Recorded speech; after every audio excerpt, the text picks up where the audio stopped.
หมอยทรงค่ะหมอยทรงพี่ๆน้องๆผู้ปันแห้งข้าวใส่มะขอมกุกอกค่ะมื้อนี้ก็เป็นวันที่8เดือนธันวาคมที่3ปี2565ในตอนรายการเฮาค่ะตอนได้เดออนเอาพี่ๆน้องๆเฮาค่ะมาถ่อมด้วยข่าวเหงา2ตอน2โหนี่ค่ะข่าวโหนึงได้ก็มีหมอยาออกมาปันฟังว่านางยิ่งอันอำแต่นาเฮือนนั่นจางเตอมีปัญหาลองป้าอยู่หลีนำหรือเสนางยิ่งอันมีนาเฮือนนี่ค่ะ ข่าวเงาเที่ยงโหนึงได้ก็โพสต์ใจก่อนหนึ่งค่ะเนาะลองตั้งหักอำเมินใจในเสียวแลมั่นใจในขึงเฮ็ดดีโตเจ้าเก่าในค่ะอ่อนตั้งเปิ้นได้ก็เฮาคามาถ่อมด้วยข่าวเงาโหในอ่อนตั้งคันอ้ออันนี้ก็อยู่ดีหมอยาเลยออกมาปันฟางตื้นถึงปันนั่งยิ่งค่ะเนาะจื้ออันมีนาหอโตเฮิรนนั่นนะคะจังหบปัญหา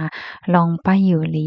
น้ำในว่าเมื่อวันที่5เดือนธันวาคมที่3ปี2025ค่ะอยู่ดีหมอยาลง วีรศักดิ์จลัดชัยศรีนะคะออนไลน์ออกมาปันฟ้างเติ้นถึงปันนางยิ่งตั้งนำตั้งหลายนั่นขนาดเนาะว่านางยิ่งตีอันมีรองห่มกามาเอเลอเสหนึ่งวงไหลหนึ่งปอกนั่นเพราะว่าในจึงจางโบทบแลจางมีปัญหาป้ายอยู่ลีหรือเสนางยิ่งอันมีนาหอต่อเฮิรนนั่นโหปักแล70%ลูกก่อนนะคะ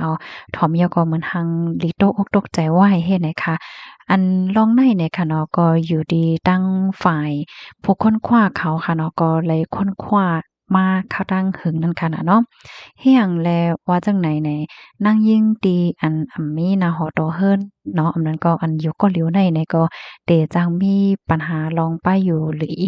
เสียก็มันก็เป็นป้าทั้งเป็นคิงเอามองใจเหมือนจังหนังว่าอยู่ก็เหลียวมันก็เหงาห้าสังห้าเฮ็ดจังไหนนั่นค่ะน่ะเนาะก้อยกะว่าตอนตานางยิ่งตีอันมีนาหอตอเฮิรน มีก็ฮักก็แป้งนั้นเพราะว่าญาติตั้งฮักหลีเนี่ยก็มันเฮ็ดให้เพราะว่าจัดปานนั้นมีตั้งเกี่ยวตั้งมนต์ตั้งซื่อสีไปอยู่ดีก็เข้มว่าในค่ะออมอันนั้นได้ก็อยู่ดีฝ่ายค้นคว้าเมืองอเมริกาเขาเลยค้นคว้ามาพ่วงปี2025ต่อถึง2010ในเขา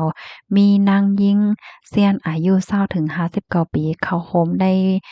การโครงการค้นคว้าปอกำไนนะคะอ๋อดาวแสงตะมนใน14,000แห่ง5ปะ42ก่อให้ในนั้นขนาดเนาะ เจ้าหนังฝ่ายค้นคว้าเขาเลยค้นคว้าเหี่ยวก็เลยต้องเลยถามก้นตั้งนำตั้งหลายเสียก็เลยขอตอบออกมาว่านางยิ่งตีอันมีนาหอตอเฮิรนค่ะเนาะก็มีเจ้ามีผัวสังหะในไหนก็เตมีป้ายอยู่ลีดีหลีเหี่ยวก็มีป้ายอยู่ลีใจก็หลีนะคะว่านะกำนั้นแลนางยิ่งตีอันมีนาหอตอเฮิรน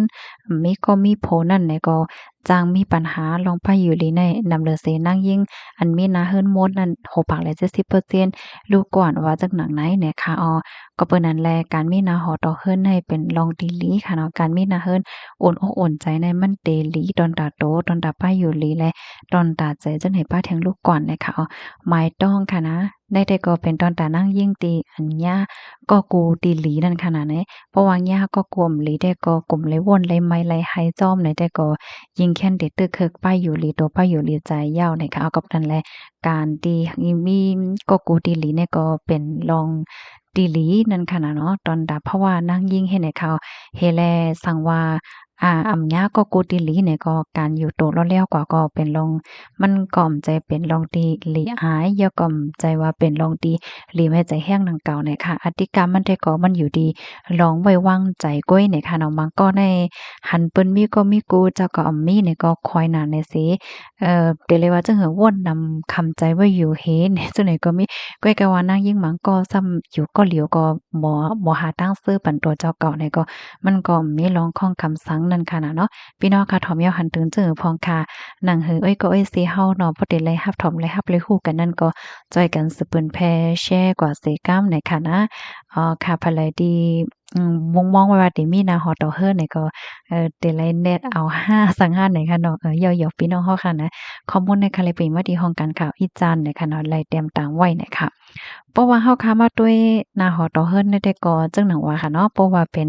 นาหอต่อเฮิรนตีเลียนว่าได้แต่ก็หันถึงว่ามันมีเนี่ยมัน มันก็หลีค่ะเนาะมันเป็นลองอกอุ่นใจแน่นะเฮิรนกวยเหมือนกะมันก็เป็นลองตีสืบสายเจอจาจื้อคือตัวเจ้าก็ไผมันป้านั่นค่ะนะน้อยเมื่อเหลียวเพราะว่าเฮาค้ามาด้วยหลงป่องจึงหลายเมืองไหนค่ะเนาะเปิ้นก็ตึกโซนปันเหมือนจังหนองว่าให้ก้นวันก้นเมืองในเติมหักกันเข้าหากันแลเด้อแต่นะฮอต่อเฮิรนเนาะจังได๋นำมาเฮ็ดไหนค่ะเนาะก็เปิ้ว่าหลายๆเมืองในเมื่อเหลียวในมันมีนางยิงอันใครแต่หน้าเฮิรนว่าเนาะแต่หน้าเฮิรนย่อมมีลูกว่า และจังใดนำมาน่ะค่ะเนาะยอก็เซียนลูกอ่อนอันเกิดก็ลดยอมติ๊กเฮ็ดจังได๋นั้นค่ะน่ะเอาค่ะลูกดีข่าวง่าโหในเหแลกับในเฮามาถ่อมด้วยข่าวง่าแทงโหนึงได้ค่ะในก็มีผู้ใจก่อนหนึ่งค่ะใครไลเมค่ะว่าย้อนเงินปอเปิดาเด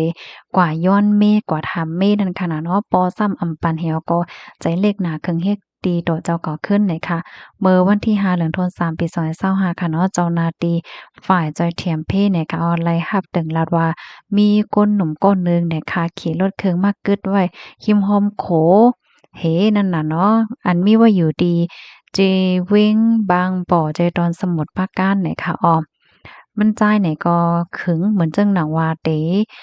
แหวนตกน้ำเฮ็ดจังได๋ค่ะก็เนาะเฮ็ดนั้นแหวก็เจ้าอันก็มีก้นหันค่ะเนาะก็หิมแน่จอยเถียมกับศาลเจ้าหน้าที่ภูมิพลพรก็ให้มาจอยด้วยปันให้นั้นค่ะนะเนาะเพราะว่าเจ้าหน้าที่เขามาถึงมาจอยมาหังยาวค่ะเนาะก็เลยต้องไล่ถามสิเนี่ยก็ไล่ฮู้นั่นค่ะนะเนาะว่าผู้จ่ายก็แน่ อันเจ้าหน้าที่เขาก็คัดใจค่ะเนาะคัดใจรัดคัดใจปานแห้งมันสิให้มันบ่กึดหยังลองวนขึงติเฮ็ดดีตัวเจ้าก็ขึ้นเฮ็ดจั่งใดคะเหี่ยวก็เลยต้องเลยถามมันก็เลยฮู้ว่ามันใจในใจเล็กข้อคมนะว่าใจเล็กใจน้อยต่อก้นตีเฮิรนนั่นขนาดเนาะก็เพราะว่ามันใจในไข่ไรเม่ว่าเพราะละซื้อก็แล้วก็เขาเนี่ยก็ตกลงกันดังก็ฮักมันเย้าว่าเตเก็บเงินเหี่ยวก็แต่นะเฮิรนนั่นขนาดเนาะก้อยกะว่าเงินในเก็บอำไปไล่เตอมันไปเต็มนั่นขนาดเนาะเหี่ยวก็กว่าย้อนแม่เนี่ยค่ะเปิดตากว่าย้อนเมเฮ็ดจังได๋คะก้อยกะว่าแม่ก็มีเหลือสินั่นก็หำย่าวาแทงนั่นขนาดเนาะ ถึงดีมั่นใจเนี่ยก็ใจเล็กใจน้อยให้ขี่รถเคืองกว่าดีตานนำเปิดตาได้เฮ็ดดีโตเจ้าเก่าขึ้นว่าเฮ็ดจังไหนค่ะเอาพี่น้องเฮาค่ะอ้อค่ะอันนี้ก็เป็นรองตั้งหักเนี่ยค่ะเนาะมันป้องว่าคาไลเมค่ะเนาะเงินซ้ำอำป้อกว่าย้อนตีแม่ตีปอแม่ก็ซ้ำมีให้นั่นค่ะนะเนาะวนก็วนมาวนออกก็ซ้ำครึ่งเฮ็ดดีตัวเจ้าก็ขึ้นเฮ็ดไหนค่ะอ้อค่ะเนาะพี่น้องค่ะตั้งหักอันว่าเนี่ยก็จังหวะเหยาะเนี่ยค่ะเนาะตั้งหักตั้งแป้งเกี่ยวกับไปร้องได้ก็มีคนมาปันตั้งหันถึงตั้งนำกันเนาะก็ว่าอ่ามีเงินเหกว่าย้อนหั้งก็เหลียวได้เป็นรองตีหลีให้นั่นค่ะเนาะอันกำลังอ๋ออันนี้มาเป็นไรหัวเลยมันอีกอันมันจ่ายได้ตกลงกันดังตู้มันย่อมใจค่ะแฮวก็มันจ่ายเนี่ยก็ใครก็ย้อนเงินติปอแม่ในขนาด10,000นะคะว่า10,000เปิดตาเดกว่าโฮมกันดังเงินตีเหตุการณ์แฮวก็มีไว้นั่นเฮ็ดจังได๋เขาก็ว่าปอก็ยอมปันแลเดี๋ยวก็ปอซ้ำว่าแทงนั่นแหละเนาะถึงที่มันวนนำให้ก็ครึ่งที่เฮ็ดดีตัวเจ้าก็จังหนังไหนเนี่ยค่ะอ๋อค่ะข้อมูลอันนี้ก็ค่ะเลยเปิงอิงออกมาดีของการข่าวสข่าวสดออกไว้เนี่ยค่ะยินโจมมีนำถึงพี่น้องค่ะกูกดที่รับถอมปันแห้งค่ะเนาะหนังคดีเลย6ข่าวคือตันกุมเมื่อวันนั้นแคนดอ follow ติดตามไว้ใส่กำค่ะไว้ส่งค่ะ